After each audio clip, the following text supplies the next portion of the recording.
Пері мен пенде. Журналистің жүрмейтін жері бар ма? Бірде жолым түсіп, Қызылорда облысының Қазалы ауданына бара қалдым. Сондағы Нұрсұлтан есімді тарихшы танысымнан адам сенгісіз бір қызық әңгіме естідім. Майын тамызып айтып бергенде аузымды ашып көзімді жұма беріппін. Бұны қайдан естідің дедім, таңданысымды жасыра алмай. Осындағы Бекен ақсақалдан деді ол, ағынан жарыла. Сол кісінің өзіне жолығуға бола ма деймін, қызығушылым одан сайын артып. Неге болмасын? Аузын ашса жүрегі көрінетін көркем мінезді жан деді Нұрсұлтан құрдасым. Бізге құда болып келеді. Мен жіберді десең болды, жылы қабылдайды. Өзі де қонақ, жатырқайтын адам емес. Содан тағат таба алмай, сол күні-ақ түс ауа Бекен қарттың үйіне арнайы ат сабылтып іздеп бардым. Қаланың шет жағындағы 2 қабатты еңселі қызыл үйде тұрады екен. Есікті ақсақалдың өзі ашты. Жасы 80-нен асып кетсе де, әлі тың, бақуатты көрінді. Жүріс-тұрысы да ширақ, сөзі де түзу. Емен жарқын амандасты. Алдымен тарихшы танысымның сәлемін жеткізіп, содан кейін өзімді таныстырып, келген шаруамды айтып едім, сәл жымиды да. Бұл өзі ұзақ әңгіме. Мен алдымен намаз оқып алайын. Сен мұнда отыра тұр деді. Қонақ бөлмеге бастап кіріп. Өзі аялдамастан бүйірдегі екінші бір бөлмеге өте берді. Келінжан, шай дайында. Мына бала сонау Астанадан келіпті.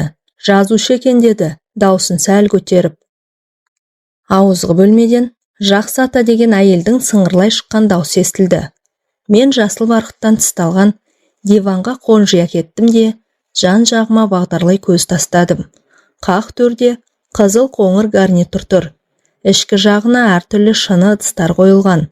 Сол жақ қабырғаны сан түсті бояумен түрленген түкті кілем тұтастай жауып тұр. Ал оң жақта рамаға салынған ескі фотосуреттер ілінген. Ортада үлкен үстел. Бір кезде басына ақ орамал жартқан орта жастардағы қараторы келіншек кірді. Сыпайы амандасты да дастархан жайып шай жасай бастады. Көп ұзамай ақсақал да келді. Әйел буы бұрқыраған шәйнекті алдымызға қойды да шығып кетті. Шайды ақсақалдың өзі құйды. Алдымен қай жақтан қай рудан екенімді сұрады. Мен ештеңе жасырғам жоқ. Содан соң барып негізгі әңгімеге көшті. Иә, дұрыс айтасың балам.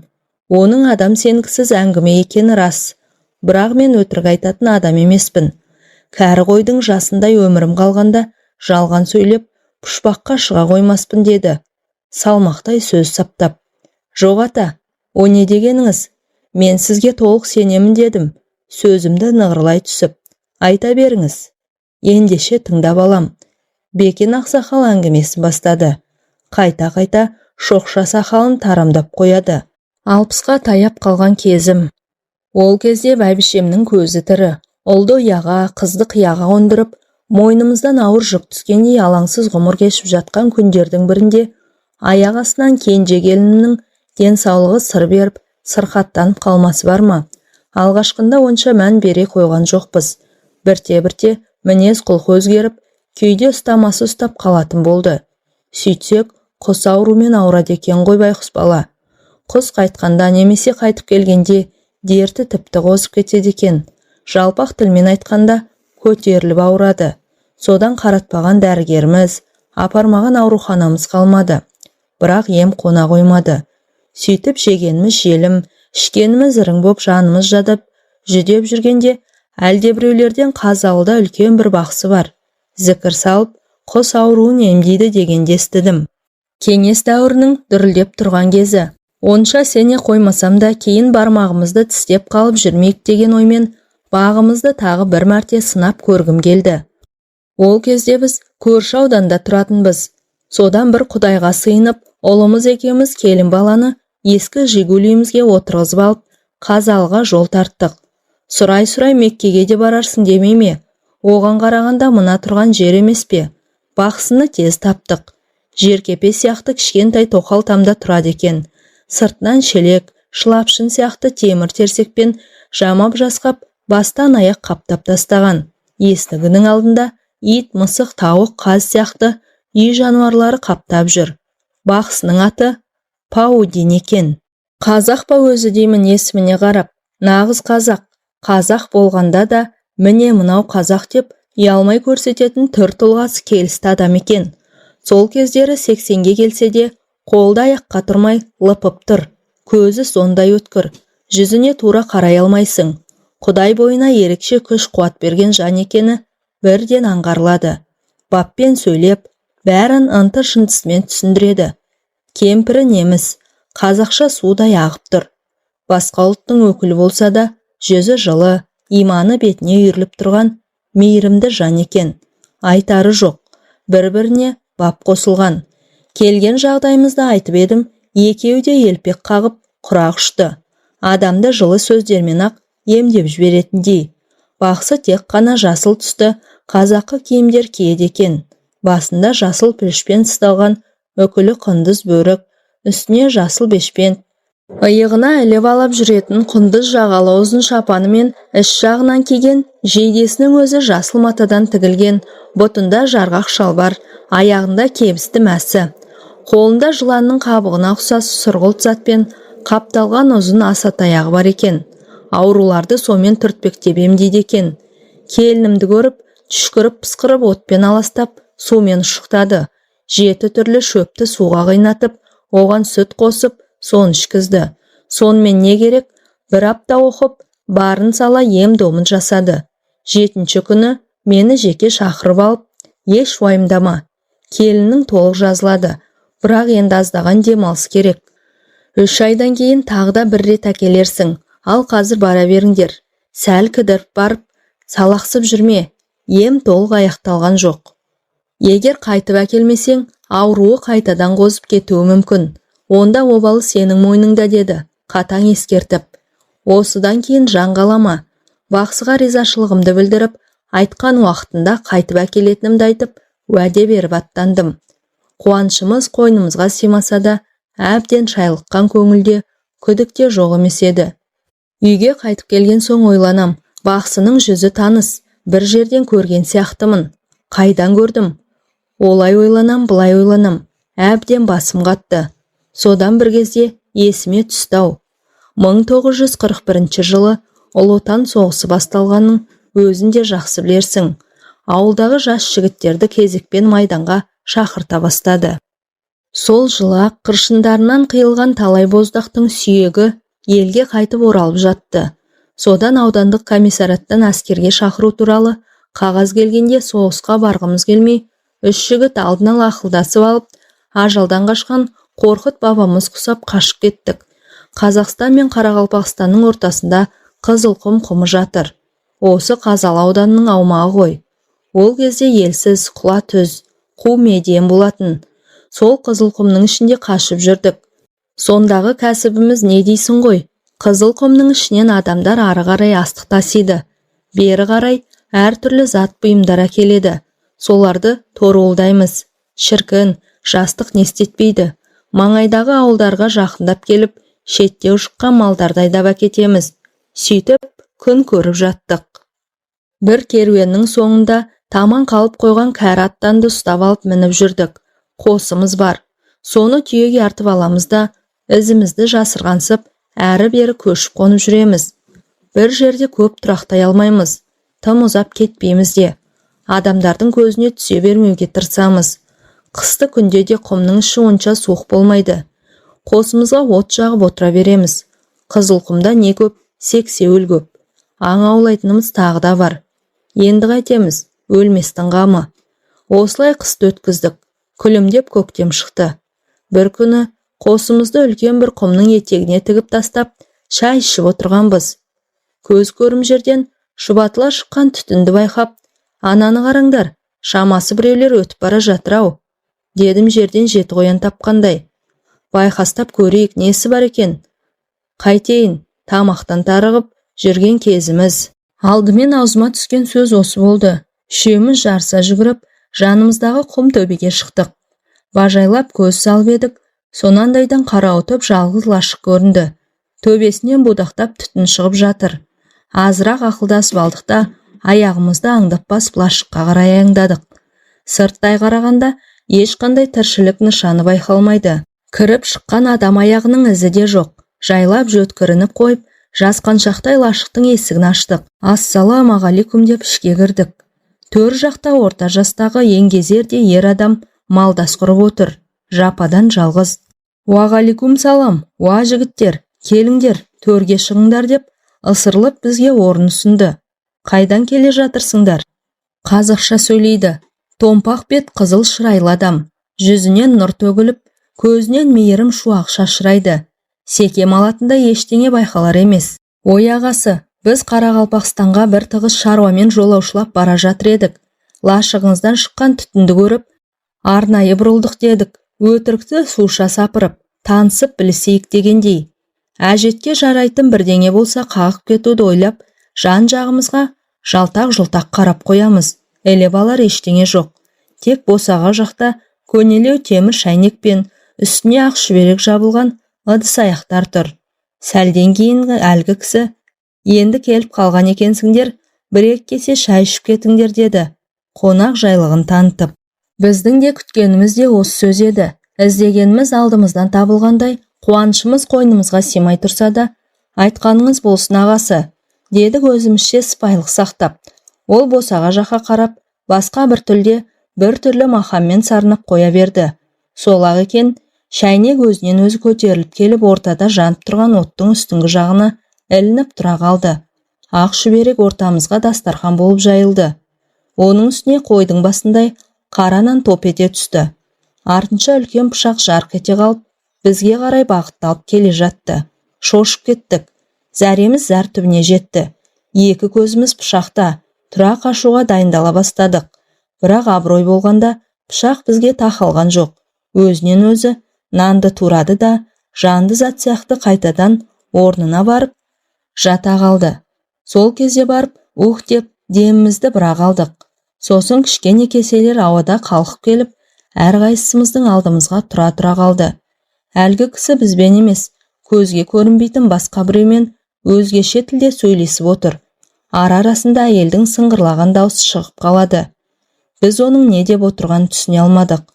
Аздан соң бұрқылдап қайнап бастаған шәйнек көтеріліп келіп, кесемізге кезекпен шай құя бастады.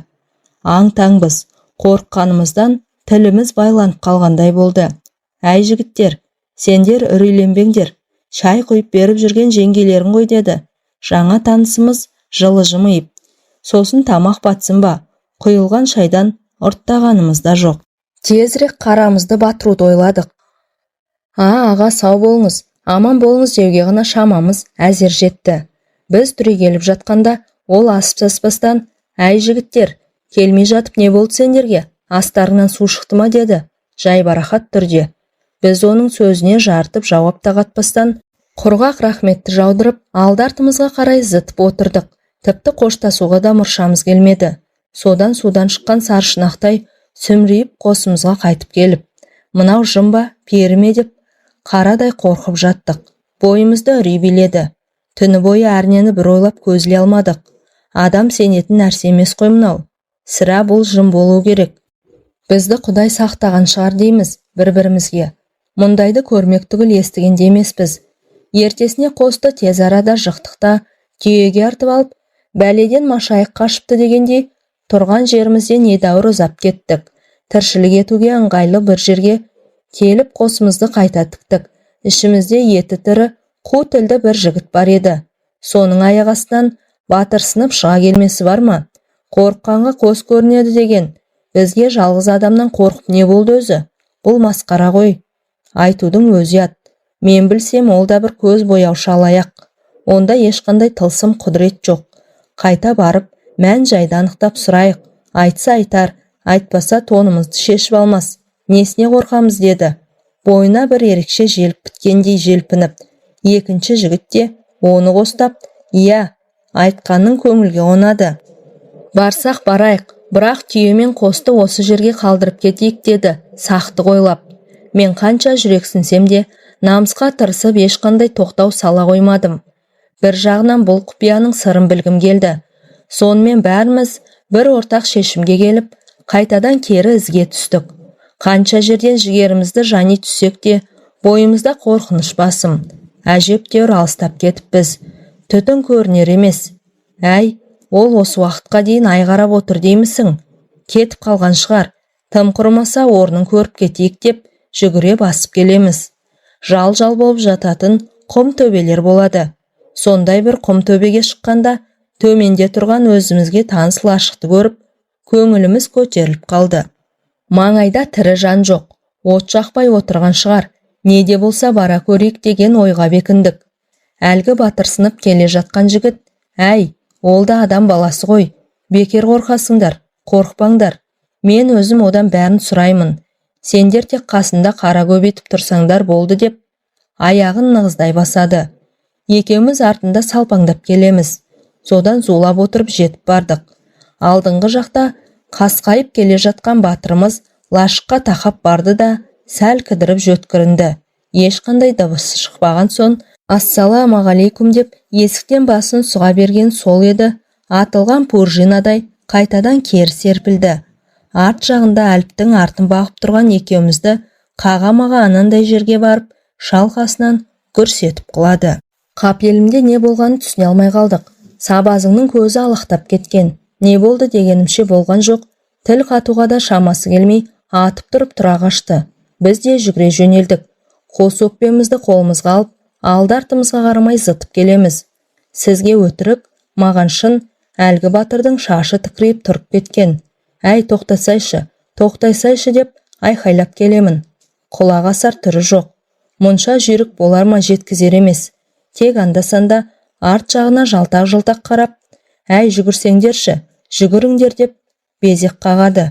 Зәресі ұшып кеткен, түрінен адам шошырлық. Содан қосымызға жақындаған кезде бірақ тоқтады. Алқынып тұрмыз. Тер басып кеткен. Ай, бір 7-8 шақырым тоқтамастан жүгірдік-ау деймін. Не болды дейміз ентелей түсіп. Ойбай, сендер сұрамаңдар, мен айтпаймын. Құдай сақтасын дей береді. Әй, не болды айтсайшы дейміз. Екі жақтап, ол арт жаққа жалтақтап қарап қойып, жоқ, тезірек қосқа жетіп алайықшы дегеннен басқа ештеңе айтпайды. Оның аппақ қудай қуарған жүзіне қарап, одан сайын құтымыз қашты. Содан не керек? Ақыры алқынып, қосымызға да жеттік-ау. Қосты жығыңдар, қашу керек, кету керек бұл маңнан дей береді безілдеп. Ей, енді айтсаңшы не болды дейміз. Қосан жарласып, ой сұмдық-ай. Есікті аша беріп, әнеугінгі кісінің ортада жүрісінен отырғанын көріп қалдым. Оны бастарына ақ сәлде ораған 5-6 шал қоршап алыпты. Есік жақта отырған қаба сақалдысы маған жалт қарады. Шіркіннің жанарыны өткірін-ай, жасындай, жарқ етіп тоқ ұрғандай денемді дір еткізді. Содан көзден ұшқан ұшқынмен бірге бір алапат күш кеуденнен қатты соғып, қалпақтай ұшырды ғой. Құдай сақтасын, бұл жерден аулақ кетейік. Мен бірдеңе білсем, бұлар адам емес, жын шайтандар. Ана лашық солардың ұясы болса керек деді, дір-дір етіп. Содан Байекеңе де жан керек. Қосымызды түйемізге артып алып тайып тұрдық. Қызылқұмның ішкері жағына соғына кіріп, із жасырғандай болдық. Бірақ жаңағы оқиға күндіз есімізден, түнде түсімізден кетпейді. Қорыққанға көз көрінеді деген, кез келген нәрседен шошынып зәреміз ұшып құртымыз қашады. Бойымызды үрей билеп алды. Жатсақ та, тұрсақ та, сыртымыздан біреулер торуылдап жүргендей болып, күндіз күлкі, түнде ұйқыдан айырылдық.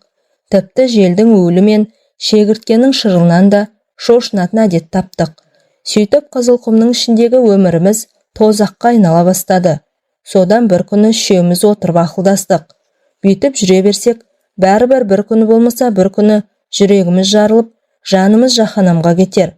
Қашып пысып жүріп, айдалада арам қатқанша, қан майданда ерлік жасап, абыроймен өлейік деп шештік те, сүмірейіп-сүмпейіп ауылға қайтып келдік. Соғыс әлі жүріп жатқан кез. Әке шешеміз болмаса, елде бізді кім емреніп күтіп отыр дейсіз? Әскери адамдар өте суық қарсы алып, соғыстан қаштыңдар деп, айып батальонын айдап жіберді. Айнымас дос болуға серттескен қасымдағы 2 серігім сол айып батальонында жазаларын өтеп жүріп, о дүниеге аттанды. Ақсақалдың даусы дірілдеп, кіреукеленген жанарына жас іркілді. Қалтасынан умаждалған қол орамалын алып, көзін сүртті де, ауыр күрсініп, сөзін қайта жалғады. Ал соғыс біткен соң, маған кешірім жасалды. Сөйтіп туған ауылыма аман есен қайтып оралдым. Елге келгеннен кейін көп ұзамай үйленіп, шаңырақ көтердім. Бала шағалы болдым. Уақыт зымырап өте берді. Шынымен де адамның ғұмыры қамшының сабындай ғана екен ғой. Содан балаларымның бәрі үйлі баранды болды. Өмір ғой, өмірде не болмайды дейсіз. Кенже келімнің сырқатына байланысты Паудин бақсыға барғанымды жоғарыда айттым ғой. Жүзі таныс, бір жерден көрген сияқтымын. Содан ұзақ ойланып, ақыры есіме түсті ғой. Сол баяғы жапандағы жалғыз лашықтың ішінде отырған кісіге қатты ұқсайды. Кескін келбеті, түр тұлғасы, тіпті даусымен сөйлеу мәнеріне шейін осыдан 40 жыл бұрын көрген жұмбақ адамды көз алдыма айнытпай келеді. Алғаш кезіккенде оның жасы 40-тарда болатын, ал мен келінімді емдетуге апарған кезде 80-ді алқындап қалған шал еді. Сырлы аяқтың сыры кетсе де, сыны кетпейді демекші, кәрілік жеткенмен жеңе алмаған. Сақал шашы ағарып, маңдайы әжімденгенмен, жүзі сол бәз баяғы қызыл шырайлы қалпы. Содан үйімде тыныш жата алмадым. Қызылқұмдағы лашықта көрген кісі осы болуы керек деген ой қайта-қайта мазалай берді. Жазған құлда жазық жоқ. Содан 3 ай уақыт өткен соң келінімді алып тағы да бардым. 1 апта ем домын жасады. Обалы не керек? Барып салып бәйек болып. Кетер күні бақсыға жеке барып, алдымен келінімнің жағдайын ашық айтуын өтіндім. Келіннің ауруынан құлан таза айығады. Бірақ енді намазға жығылсын. Таза жүрсін деді. Байыппен тіл қатып. Сонда қайтып ауырмайды.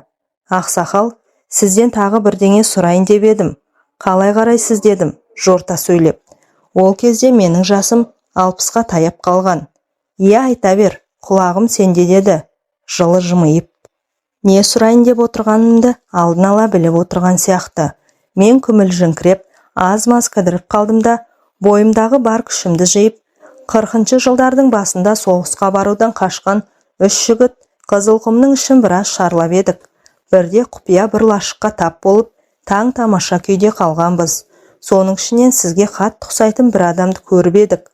Қателеспесем, сол сізсіз-ау, оны қайдан кейін көрген жоқпын. Дедім сөзімді нықтай түсіп. Бақсы басын төмен сала, үн-түнсіз отырып қалды да, аздан соң, ой бауырмай, есте сақтау қабілетің сондай күшті екен. Қателеспедің деді. Кеудесін кере, ауыр күрсініп. Иә, ол мен едім. Сол бір оқиға әлі күнге дейін ойымнан кетпей жүр. Есіме түссе, күндіз түгіл түнде түсімнен шошып оянам. Егер құпия болмаса, сол бір жұмбақтың шешімін өзіңіз айтып бермейсіз бе дедім. Сынай қарап. Ол жерде не істеп жүр едіңіз? Бақсы еш бәлденген жоқ. Сол баяғы сабырлы қалпын сақтап, оның құпия дәнеңесі жоқ. Егер шынымен білгің келсе айтайын, деп кең тыныстап, тамағын кеней, жөткірініп алды да әңгімесін бастады.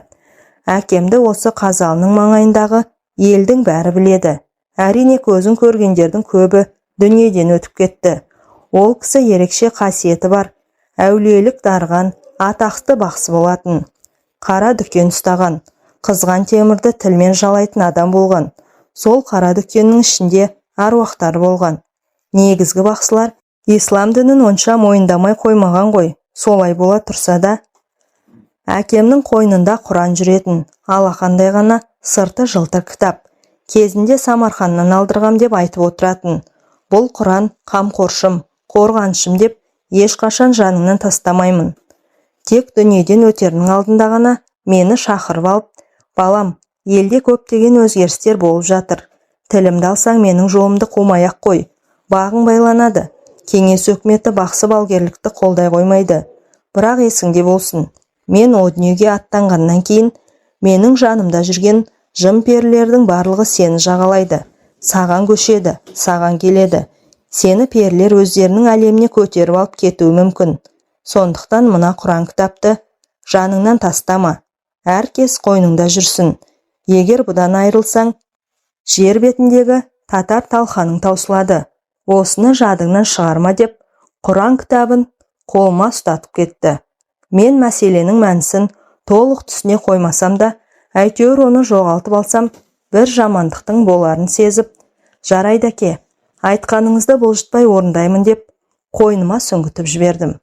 Содан кейін көп ұзамай, әкем о дүниеге аттанды. Көз жасымызды көл қыла жүріп, ақтық сапарға арулап шығарып салдық. Әке аманатына адал болуға тырысып, қасиетті Құран кітапты төс қалтамнан тастамайтын болдым. Күндіз де, түнде де жаныңда болсын, ешқашан алшақ қойып, ұйықтаушы болма деген өсиет сөзін ешқашан есімнен шығарған емеспін. Содан 3-4 жыл бойы оны бойтымардай бойымда сақтап бір сәтке ұмыт қалдырған жоқпын. Біз жылда бидай, күріш, тары, қауын, қарбыз егетінбіз. Бірде шілденің шіліңгір аптабында ауыл маңындағы дарияның жағасында егістікке су жіберу үшін кетпенмен терлеп тепшіп, арық қазып жатқам. 20-ға жаңа шыққан кезім. Білегімде бұлақ күш ойнап тұрғанмен ыстыққа шыдай алмай, денемді сергітіп алу үшін суық сумен жуындым. Киімдерімді шешіп қойғам. Қыза-қыза ұзап кетіппін. Есімнен қалай шығарып алғанымды өзім де білмеймін.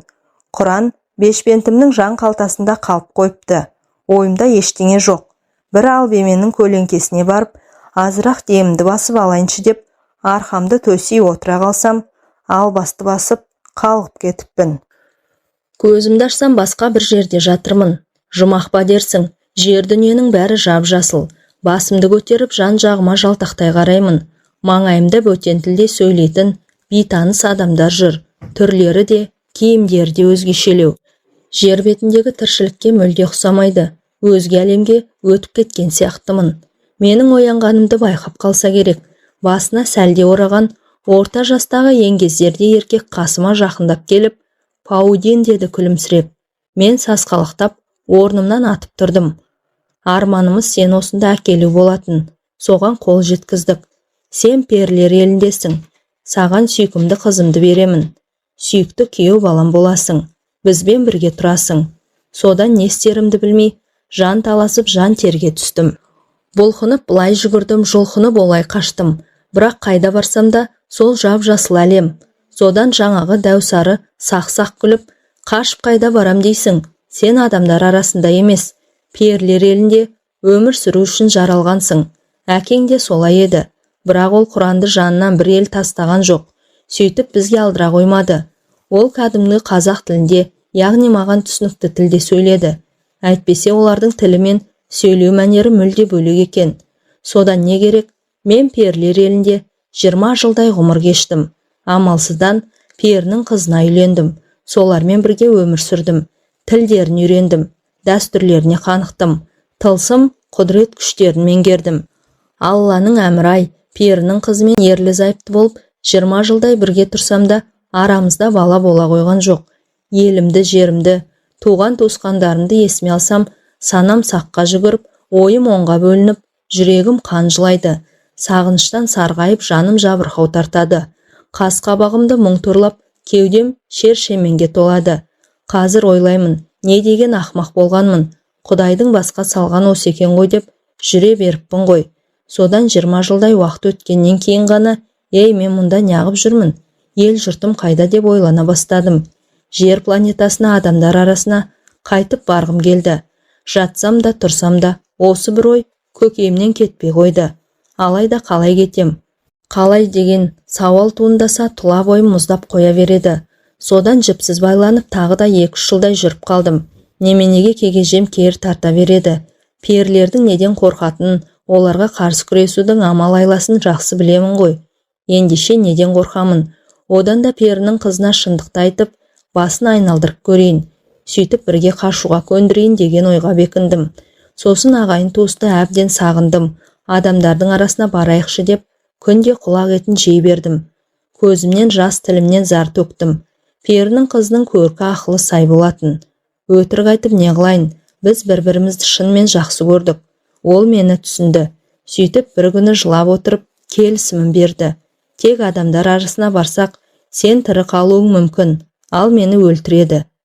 Өлтіреді ғой, деді, жанары жәутен қағып. Өйткені перілер елінде арнайы жазылған заң болмаса да, тәртіп сондай қатал. Тәртіп бұзғандар қатаң жазаланады. Кешірім жасалу деген түсінік атымен жоқ. Егер қашып кетсе, перілердің оны тірі қоймайтынын жақсы білсем де, жоқ олай деме. Екеуміздің де тірі қалуға толық мүмкіншілігіміз бар, дедім, алдаусыратып. Иә, шынымен адам баласын сағынып жүргеніңді білемін. Бірақ мен жер бетінде өмір сүре алмаймын ғой. Сен сол жағын ойладың ба, деді. Қыз мұңайып. Сосын амалсыздан өтірік айтуға тура келді. Адамдар арасына барып шамалы ғана уақыт боламыз да кері қайтамыз. Мен адамдарды көріп, мауқымды бір басып келейінші дедім. Бетім бүлк етпей.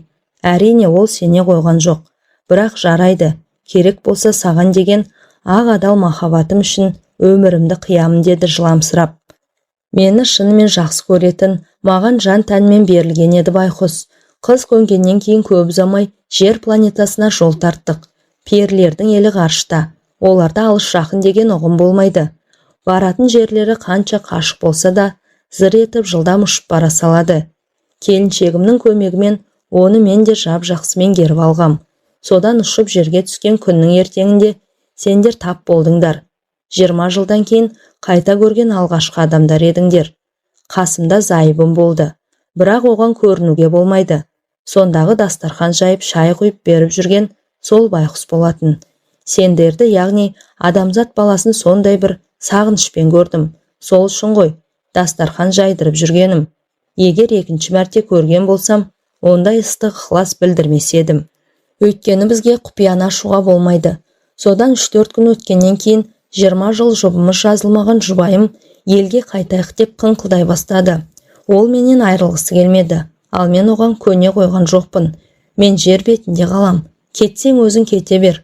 Жоңды бөгемеймін деп қасарысып тұрып алдым. Менің өз еркімен қайтып бармайтыныма көзі жеткен перінің қызы, олай болса жарайды. Не көрсем де сенімен бірге көрейін. Сен тастап ешқайда кетпеймін деді, қинала. Мен де оған әбден бауыр басып қалған едім. Шыны керек, қимадым. Кеткенін қаламадым. 4-5 күннен кейін ізімізден қуып қуғыншылар да жетті. Бізді оп-оңай тауып алды. Қыздың әкесі мен ағалары келді. Олардың дәстүрі бойынша алғашқы келісте маған еш нәрсе істей алмайды. Алдымен қыздарын өлтіріп алып кетеді. Сосын екінші рет қайыра келген кезде мені де қатаң жазалайды. Олардың алғашқы келген кездерінде сендер тағы келдіңдер ғой. Мен сол сәтте ортада әрқайсысына бір басым дейіп, кешірім сұрап, жалынып жалбарынып отырғанмын. Сол жолы қызды менің көзімше қинап өлтіріп, мәйітін елдеріне алып кетті. Бір аптаның ішінде айналып келіп, менің де жанымды жаһанамға жіберулер керек еді. Мен содан құстай ұшып, Қазалыға келдім де, осы өзің көріп отырған үйді тез арада тұрғызып алдым. Олардың темірден өте алмайтынын жақсы білемін. Сосын олар мұсылман перілер харам нәрселерге жоламайды. Менің ит пен мысық сияқты үй жануарларын көп ұстайтыным сол. Ал мына темір үйден шықсам, менің көзімді құртатыны айдан анық. Олар төңіректеп жүрсе, мен бірден сезіп қоямын. Келмеген болса да анық білемін. Ондай кезде далаға шығып, еш алаңсыз күнделікті тірлігімді жасай беремін. Десе де көп осы темір үйден ұзап шықпауға тырысамын. Бұл үй менің жай ғана баспанам емес. Жау өте алмайтын қамалым, қорғаным. Содан көп ұзамай немістің қызына үйлендім. Мұсылман емес, кәпір ғой, христиан дінін ұстанады. Ал енді бұл маған екінші қорғаныш болды. Үшінші қорғанысым ит күшіктерім мен мысық мәулендерім. Менде бір емес, 3 қорғаныс бар. Сондықтан онша қорқа да қоймаймын. Олар келгенмен бәрібір мені ала алмайды. Тіпті енді менің керек болмай қалуым да бек мүмкін. Қартайдық қой. Міне менің басынан өткізген жағдаятым, көрген білгенім осы деп әңгімесін аяқтаған еді Паудин бақсы.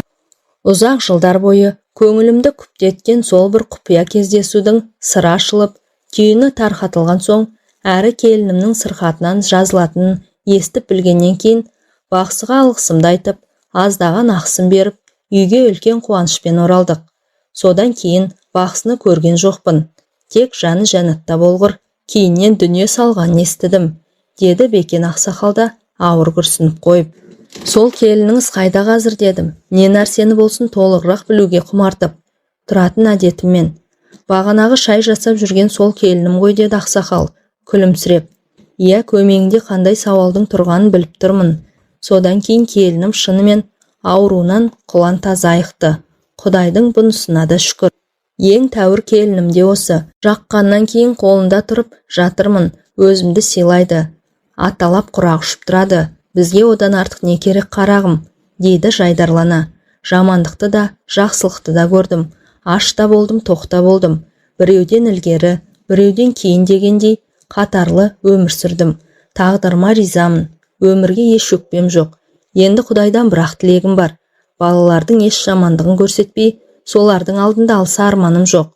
Мен Бекен ақсақалға ағынан жарыла әңгіме айтқан үшін рахметімді жаудырып сыртқа шықтым. Күн қызарып, ұясына батып барады.